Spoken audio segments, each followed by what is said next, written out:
आणखी एक breaking news आहे। पुणे जिल्ह्यामधील भीमाशंकर मंदिर नेमकं कोणत्या तालुक्यात आहे यावरून नव्या अशा राजकीय वादाला तोंड फुटलेलं आहे। भीमाशंकरच्या हद्दीवरून खेड आणि आंबेगाव हे तालुके आमने सामने आलेले आहेत। भीमाशंकर विकास आराखडा बैठकीमध्ये आंबेगावचा उल्लेख जोडण्यास मंजुरी देण्यात आल्यानंतर खेडचे माजी आमदार दिलीप मोहिते पाटील आक्रमक झाले। त्यांनी थेट त्यांच्याच पक्षातील नेते दिलीप वळसे पाटील यांच्यावर निशाणा साधला।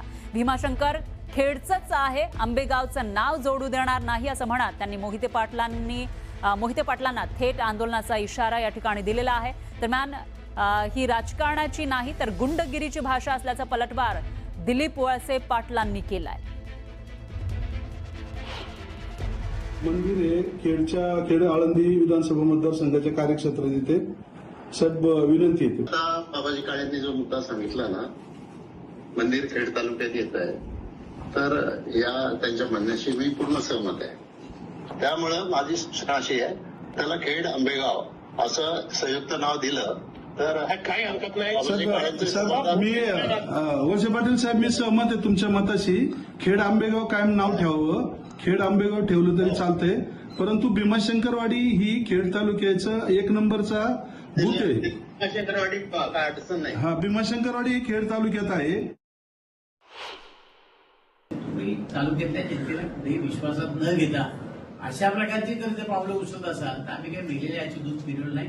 आम्ही आंदोलन करू आणि म्हणून त्याच्याकरता ही बैठक केली की आता आपल्याला गप्प बसून चालणार आहे।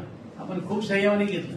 त्या कालखंडामध्ये पवार साहेबांचं बी ऐकलं, दादांचं ऐकलं। दादांची समन्वयाची भूमिका असते, दादा या असल्या कुठल्या गोष्टी त्यांना करून देत नाही आणि ते नेहमी म्हणायचे त्या दिलीपरावसाहेबांबरोबर राहील, तुम्ही उगीच काहीतरी उद्योग वाढवू नका। वहिनीला या गोष्टीची कल्पना होती, मुख्यमंत्र्यांना या गोष्टीची कल्पना होती आणि परत वादाची ठिणगी टाकण्याचं काम जर ते करत असतील तर आता आम्ही संघर्षाला उभे आहोत। काही झालं तरी आम्हाला ते आंबेगावचं आम्ही शेपूट जोडू देणार नाही।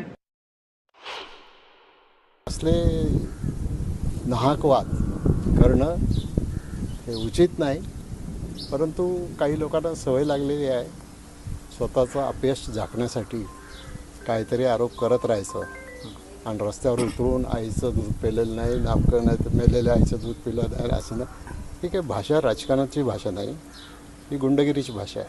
त्यामुळं तुम्ही या पद्धतीनं वागून समाजात मान्यता मिळणार नाही आणि भागाचा विकासही होणार नाही।